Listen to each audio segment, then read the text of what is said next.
Hi అండి, అందరికీ నమస్తే. ఎలా ఉన్నారండి? బాగున్నారా? Welcome back to my channel. Last time బీచ్కి వెళ్ళాం కదా, బీచ్ లో వర్షానికి తడిచేసరికి బాగా జలుబు చేసింది. So ignore my voice. Morning అయిందంటే పిల్లలకి లంచ్ బాక్స్ ఏం ప్రిపేర్ చేయాలని ప్రతి మదర్ థింక్ చేస్తూనే ఉంటారు కదా. సో టుడే నేను కౌట్లకి లంచ్ బాక్స్ ఆలు పరాటా ప్రిపేర్ చేశాను. మా పిల్లలకి ఆలు పరాటా అంటే చాలా ఫేవరెట్. ఇంకా లంచ్ బాక్స్ లో ఆలు పరాటా పెట్టామంటే ఇంకా ఒక్క పీస్ కూడా వదలకుండా మంచిగా కంప్లీట్ చేస్తాడు. అవుట్ సైడ్ ఫుల్ వర్షం పడుతుంది. టుడే వ్లాగ్ వచ్చేసి కౌటిల్య స్కూల్ కి వెళ్ళిన తర్వాత వాట్ ఐ డూ వ్లాగ్ అయితే షేర్ చేసుకుందామని ఈ వీడియో అయితే చేస్తున్నాను. నా డే ఎలా ఉంటుందంటే ఎవ్రీడే ఫ్రెష్ అప్ అయిపోయిన తర్వాతనే కౌటిల్యకి బ్రేక్ఫాస్ట్ ప్రిపేర్ చేయడము, లంచ్ బాక్స్ ప్రిపేర్ చేయడం స్టార్ట్ చేస్తాను. ఐ థింక్ నేను యూట్యూబ్ స్టార్ట్ చేసిన నుంచి ఒక్కసారి కూడా నా సింపుల్ మేకప్ మీతో షేర్ చేసుకోలేదు కదండి. ఓన్లీ ఐలైనర్ మాత్రమే షేర్ చేసుకున్నాను. సో ఎవ్రీడే నా సింపుల్ మేకప్ ఎలా ఉంటుందో మీతో షేర్ చేసుకుందామని ఈ వీడియో తీస్తున్నాను. సో ఫస్ట్ నేను మాయిశ్చరైజర్ అప్లై చేసుకుంటాను. నెక్స్ట్ సన్ స్క్రీన్ అప్లై చేసుకుంటాను. నేను యూజ్ చేసే ప్రోడక్ట్స్ అన్ని న్యూట్రోజినా ప్రోడక్ట్స్ అండి. నేను ఐబ్రోస్ ఫిల్ చేసుకోవడానికి ఐబ్రోస్ కిట్ తో ఇలా బ్రోస్ మంచిగా ఫిల్ చేసుకొని ఒక షేప్ లాగా అప్లై చేసుకుంటాను. Next lip balm and lipstick apply చేసుకున్న తర్వాత మస్ట్ అండ్ షుడ్ గా ఐలైనర్ మాత్రం అప్లై చేసుకుంటాను. నాకు ఐలైనర్ అప్లై చేసుకోవడం అంటే చాలా చాలా ఇష్టము. నాకు అసలు ఐలైనర్ అప్లై చేసుకోవడం అసలు తెలియదండి. పీజీలో ఉన్నప్పుడు నాకు నా ఫ్రెండ్ నేర్పించారు. నేను ఐలైనర్ అప్లై చేసుకున్న ప్రతిసారి తనే గుర్తొస్తారు. తన పేరు కవిత. అండ్ ఐబ్రోస్ థ్రెడ్ చేసుకోవడం కూడా తను నేర్పించారు నాకు. కొంచెం పౌడర్ అప్లై చేసుకొని హెయిర్ కోమ్ చేసుకుంటాను. నా హెయిర్ ఫాల్ కూడా చాలా చాలా తగ్గిపోయింది. చూసారా హెయిర్ ఎంత కొంచెం వచ్చింది కదా. సో ఎవ్రీడే నా సింపుల్ మేకప్, నా సింపుల్ హెయిర్ స్టైల్ ఇలాగే ఉంటుంది. ఎలా అనిపించిందో కామెంట్లో షేర్ చేసుకోవడం మర్చిపోద్దండి.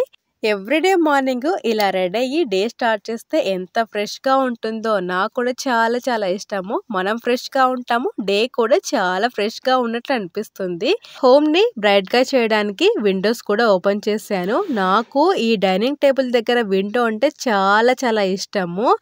ఇంకా ఈ ప్యాటియోకి వచ్చేసి మేము కర్టన్స్ వేసామండి. బ్లైండ్స్ వేస్తే మా పిల్లలు ఈ బ్లైండ్స్తో ఆడుకుంటూ డ్యామేజ్ చేస్తారు. ఓల్డ్ హోమ్లో మేము ఆ ఎక్స్పీరియన్స్ ఫేస్ చేసాము. సో అందుకే ఇండియా నుంచి తీసుకొని వచ్చిన కర్టన్స్ ఇక్కడ ఫిక్స్ చేసాము. ఏంటి చైతన్య, కొత్త ప్లాంట్స్ కనిపిస్తున్నాయి, మాకు అసలు చూపిలేదు అనుకుంటున్నారా? సో పదండి చూపిస్తాను. ఈ ప్లాంట్ మీరు చూసారు కదండి. సో ఇది ఎంట్రన్స్ డోర్ లో ఉండేది. దీన్ని స్పైడర్ ప్లాంట్ అంటారు. దీన్ని బ్యాక్ సైడ్ తీసుకొని వచ్చాను. ఈ ప్లాంట్ అలకేసియా అండి, అంటే elephant year plant. So actual గా ఈ ప్లాంట్ కు ఇల్లు లేక అవుట్ సైడ్ ఉందన్నమాట. సో మా ఇంటికి రానని తీసుకొని వచ్చాను. ఎంత పెద్ద ప్లాంటో, అస్సలు దీనికి పాట్ లేకుండా అవుట్ సైడ్ ఉందన్నమాట. ఇంకా ఇంటికి తీసుకొచ్చి స్పైడర్ ప్లాంట్ ప్లాంటర్ లో దీన్నైతే పెట్టాను. నేను అప్పుడప్పుడు కొన్ని ఎక్స్పెరిమెంట్స్ చేస్తుంటాను. అవకాడో సీడ్ తో ప్లాంట్ అయితే వచ్చింది. నాకైతే ఈ ప్లాంట్ చూడగానే చాలా చాలా హ్యాపీ అనిపించింది. ఎగ్జైట్ అయిపోయాను. ఈ ప్లాంట్ నేను ఎగ్జాక్ట్లీ ఆగస్ట్ 18న వాటర్ లో పెట్టానండి. సో వాటర్ లో రూట్స్ ఫామ్ అయిపోయిన తర్వాత ఇంకా ప్లాంటర్ లో అయితే వేసాను. సో ప్లాంట్ చూడగానే నాకైతే చాలా హ్యాపీ అనిపించింది. 2 సీడ్స్ వేసాను. సో 2 సీడ్స్ లో ఫస్ట్ రూట్ ఫామ్ అయిపోతాయి. ఇవి రూట్స్ వచ్చిన తర్వాత స్టెమ్ వస్తుంది. సో స్టెమ్ వచ్చిన తర్వాత లీవ్స్ అయితే వస్తాయి. చాలా చాలా హ్యాపీ అనిపించింది నాకు. 2 సీడ్స్ పెట్టాను. ఒకటైతే ఆల్రెడీ లీవ్స్ అయితే వచ్చాయి. ఇంకొకటి చూడండి, ఇంకా లీవ్స్ రాలేదు, ఇంకా స్టార్ట్ అవుతున్నాయి. ఇక్కడ కనిపిస్తుంది కదా ఇంకొకటి సీడ్. సో ఇది అవకాడో ప్లాంట్. సో అంతేనండి ప్లాంట్స్ వచ్చేసి. ఇంకా పదండి మనం ప్లాంట్స్ చూసుకుంటూ ఉంటే పనులు అక్కడే ఆగిపోతాయి. ఇంకా ఫాస్ట్ గా నా వర్క్స్ స్టార్ట్ చేస్తాను. నాకు కొన్ని మంచి అలవాట్లు ఉన్నాయి. అందులో ఫస్ట్ది ఫ్రంట్ డోర్ లో వాటర్ చల్లటము, గుమ్మానికి పసుపు కుంకుమతో అలంకరించి ముగ్గు పెట్టి ఫ్రంట్ డోర్ ని అందంగా రెడీ చేయడము నాకు చాలా అంటే చాలా ఇష్టము. ఈ వర్క్ నేను కౌటిల్య స్కూల్ కు వెళ్ళక ముందే చేయొచ్చు, కానీ నాకు ఎర్లీ మార్నింగ్ అవుట్ సైడ్ రావడం అంటే కొంచెం భయం అనిపిస్తుంది. భయం అంటే ఇంకా వేరేదేం అనుకోద్దండి. అదర్ కంట్రీలో ఉన్నప్పుడు సేఫ్టీ ఎక్కువగా చూసుకోవాలి. దట్టు ఇక్కడ గన్ కల్చర్ కూడా ఉంటుంది. సో అందుకే నాకు ఎర్లీ మార్నింగ్ కొంచెం బయటికి రావడం భయం వేస్తుంది. ఎగ్జాక్ట్లీ నేను ముగ్గు వేసే టయానికి సన్ రైజ్ ఇంట్లోకి వస్తుంది. మరి మీకు డౌట్ రావచ్చు, ఇంటి ముందు కల్లాపు చల్లి ముగ్గు పెట్టారు కానీ ఇంటి లోపల క్లీన్ చేయలేదే అని డౌట్ రావచ్చు. సో నేను ఇంటి లోపల నైటే క్లీన్ చేసుకుంటానండి. నాకు ఎర్లీ మార్నింగ్ ఇంటిని మెస్సీగా చూస్తే నాకు అస్సలు నచ్చదండి. నాకు ఏదో హెల్త్ ప్రాబ్లమ్ వచ్చినట్టు అనిపిస్తుంది ఇంటిని అలా మెస్సీగా చూస్తే. సో అందుకే నైట్ ఎంత లేట్ అయిపోయినా ఇంటిని క్లీన్ చేసుకొనే పడుకుంటాను. నా ప్రీవియస్ వ్లాగ్స్ ఫాలో అయ్యే వాళ్ళకు తెలిసే ఉంటుంది. పెరట్లో పూసిన పూలతో దేవుళ్ళకి పూలు పెట్టేసి పూజ అయితే చేస్తున్నాను. నాకు పూజ చేయడం అంటే చాలా ఇష్టము. పూజ కంప్లీట్ అయిపోతే ఇంట్లో ఒక పాజిటివ్ ఎనర్జీ వస్తుంది కదా, నాకు చాలా చాలా ఇష్టము. ఇంకా ఇంటి మొత్తము ధూపం పెట్టిన తర్వాత అవుట్ సైడ్ అయితే ధూపం పెడతానండి. ఇల్లు మొత్తము క్లోజ్డ్ గా ఉంటుంది కదండి, స్మోక్ అవుట్ సైడ్ వెళ్ళడానికి ఛాన్సే ఉండదు. సో అందుకే అవుట్ సైడ్ పెడతాను. నా మంత్రాల సౌండ్ కి చాణిక్ అయితే నిద్రలేస్తాడు. ఇంకా అప్పుడు చాణిక్య వర్క్ స్టార్ట్ అయిపోతాయి. సమ్ టైమ్స్ చాణిక్య ఎగ్జాక్ట్లీ కౌట్ల స్కూల్కి వెళ్ళే టయానికి లేస్తుంటాడు. ఇంకా చాణిక్య ఫ్రెష్ అప్ అయిపోయిన తర్వాత ఇంకా నేను గ్రీన్ టీ తాగుతున్నాను. నేను ఎగ్జాక్ట్లీ కాఫీ మానేసి ఒక 30 days అలా అవుతుందండి. సో నాకు ఎందుకో కాఫీ తాగడం నచ్చట్లేదు అనమాట. ఎక్స్ట్రా షుగర్ బాడీలోకి యాడ్ చేసుకున్నట్లు అనిపిస్తుంది. సో అందుకే కాఫీ అయితే స్టాప్ చేశాను. నేను ఒక రోజు ముందు స్టాప్ చేశాను. మా హస్బెండ్ ఒక రోజు వెనక స్టార్ట్ చేశారు కాఫీ మానేయటము. కాఫీ స్టాప్ చేయకముందు బ్రష్ చేసిన విత్ ఇన్ 5 seconds లోనే కాఫీ నా నోట్లో పడాలి, అలా ఉండేదనమాట. ఇప్పుడు కాఫీ స్టాప్ చేసి ఎగ్జాక్ట్లీ 1 month అవుతుంది. సమ్ టైమ్స్ కాఫీ పౌడర్ చూడగానే ఇంకా టెంప్ట్ అయిపోయి తాగుదాము అని అనుకునేదాన్ని. ఇంకా మా హస్బెండ్ వద్దు, స్టాప్ చేసినాం కదా, స్టాప్ చేద్దాము అని కంట్రోల్ చేస్తూ వచ్చారు. ఒకప్పుడు కాఫీ లేకుండా నా డే అనేది స్టార్ట్ అయ్యేదే కాదు. ఇప్పుడు కాఫీ బదులు ఇంకా ఏదో ఒక వాటర్ తీసుకొని నా డే అయితే స్టార్ట్ చేస్తున్నాను. ఇంకా చాణిక్య బ్రేక్ఫాస్ట్ అయితే చేస్తున్నాడు, నేను గ్రీన్ టీ తీసుకుంటున్నాను. మా చిన్నోడికి ఫీడింగ్ కంప్లీట్ అయిపోయిన తర్వాత ఇంకా ఇంట్లో ఏం వర్క్స్ చేయాలని ఒక ప్లాన్ అనేది మైండ్లో ఫిక్స్ చేసుకొని స్టార్ట్ చేస్తాను.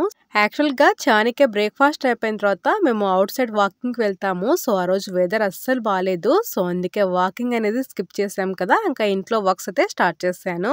వీక్లీ వన్స్ ఇంట్లో ఉన్న డోర్ మ్యాట్స్ అన్ని వాషింగ్ మిషన్ లో కంపల్సరీ వేస్తాను. సో ఇంకా కౌచ్ పిల్లోస్ కూడా కవర్స్ అన్ని రిమూవ్ చేశాను. సో నేను మంత్లీ ఒక్కసారి అనుకుంటా కానీ సమ్ టైమ్స్ 2 times కూడా చేస్తుంటాను. సో ఎందుకంటే మా పిల్లలు మెస్సీ చేస్తుంటారు కదా, సో నాకు కొంచెం మెస్సీ అనిపిస్తే కంపల్సరీ క్లీన్ చేసేసుకుంటాను. కౌచ్ పిల్లో కవర్స్ అన్ని రిమూవ్ చేశాను. ఇంకా పిల్లోస్ అన్ని ఒక సైడ్ పెట్టేశాను. ఇంకా కౌచ్ మీద నో పిల్లోస్ అన్నమాట. ఇంకా చాణిక్య నాకేంటమ్మా ఈ పరిస్థితి, ఎంచక్క కౌచ్ మీద కూర్చొని టీవీ చూస్తుంటే అనుకుంటున్నాడు. కౌచ్ పిల్లో కవర్స్ అన్ని వాషింగ్ మిషన్ లో వేస్తాను. ఇంకా అవి కంప్లీట్ అయిపోయేసరికి నేను కుకింగ్ కూడా కంప్లీట్ చేయాలి. లాస్ట్ టైము మా ఫ్రిడ్జ్ టూర్ షేర్ చేసినప్పుడు పాల మీద మీగడ తీసి పెడుతున్నానని ఒక బాక్స్ చూపించాను కదండి. సో ఆ బాక్స్ ఫుల్ అయిపోయింది అనమాట. ఇంకా బటర్ చేద్దామని స్టార్ట్ చేశాను. అది మజ్జిగలా అవుతుంది కానీ కొంచెం కూడా బటర్ అవ్వలేదు. బటర్ కావడానికి అష్ట ప్రయత్నాలు చేశాను. ఇంకా టైం మొత్తం వేస్ట్ అనిపించింది, మొత్తం త్రో చేశాను. ఎన్ని డేస్ నుంచి తీసి పెట్టానో మొత్తం వేస్ట్ అయిపోయింది. ఇంకా దాల్ స్టవ్ మీద పెట్టేశాను. యాక్చువల్గా చపాతీ చేద్దాం అనుకున్నాను కానీ ఇంకా వర్క్ ఎక్కువ ఉంది కదా, ఇంకా వర్క్ ఎక్కువ ఉన్నప్పుడు చపాతీ పెట్టుకుంటే అస్సలు అవ్వదని ఇంకా చపాతీ స్కిప్ చేసేసి చపాతీ బదులు బ్రౌన్ రైస్ అయితే ప్రిపేర్ చేశాను. సో బ్రౌన్ రైస్ ప్రిపేర్ చేశాను అండ్ పాలకూర ఫ్రై కూడా ప్రిపేర్ చేశాను అండ్ దాల్ కూడా ప్రిపేర్ చేశాను. ఇంకా మార్నింగ్ ఆలు పరాటా ప్రిపేర్ చేశాను కదండి. సో దాని స్టఫ్ ఇంకా ఉందనమాట, మొత్తం కలిపేసి ఆలు పరాటా అయితే ప్రిపేర్ చేశాను. ఇంకా 1 o'clock అయిపోయేసరికి లంచ్ కంప్లీట్ అయిపోయింది. మా కిచెన్ 99% ఇలాగే క్లీన్ గా ఉంటుందండి. 1% నాకు హెల్త్ బాగాలేకపోయినప్పుడు మాత్రమే కొంచెం మెస్సీగా ఉంటుంది, అంతే. లంచ్ కంప్లీట్ చేసి అగైన్ వర్క్ అయితే స్టార్ట్ చేశాను. ఆలోపే ఇంకా వాషింగ్ మిషన్ లో వేసిన పిల్లో కవర్స్ మొత్తం వాష్ అయిపోయినాయి. వాటిని డ్రైయర్ లోకి వేసి ఇంకా కౌచ్ మీద ఫ్యాబ్రిక్ వ్యాక్యూమ్ తో క్లీన్ చేసి పిల్లో కవర్స్ కూడా వేసేసి కౌచ్ నైతే ఇలా క్లీన్ చేసేసాను. నాట్ ఓన్లీ కౌచ్ అండి, కౌచ్ ముందున్న కార్పెట్ ని కూడా ఫ్యాబ్రిక్ వ్యాక్యూమ్ తో క్లీన్ చేసుకున్నాను. ఇంట్లో ఉన్నట్లే ఉంటుంది కానీ ఎన్ని వర్క్స్ ఉంటాయో కదండి. ఇంకా ఇల్లు మొత్తం క్లీన్ అయిపోయేసరికి స్కూల్కి వెళ్ళిన కౌటిల్య కూడా ఇంటికి వచ్చేసాడు. సో ఎవ్రీడే నేను పెట్టుకునే వాచ్ వచ్చేసి ఫిట్బిట్ అండి. సో నేను డైలీ ఎన్ని స్టెప్స్ వేస్తున్నానో కౌంట్ చేయడానికి మాత్రమే ఈ వాచ్ పెట్టుకుంటాను. సో అందుకే ఎవ్రీ వర్క్లో ఈ వాచ్ నా చేతిలో ఉంటుంది. అంతేనండి, ఈ బ్లాగ్ ఇంతటితో ఎండ్ చేస్తున్నాను. హోప్ఫుల్లీ మీకు ఈ బ్లాగ్ నచ్చిందని అనుకుంటున్నాను. మీరు తప్పకుండా లైక్ చేస్తారు కదండి. Thank you so much for watching this video. ఇంకో బ్యూటిఫుల్ బ్లాగ్తో మీ ముందుంటాను. అంతవరకు టేక్ కేర్, బాయ్.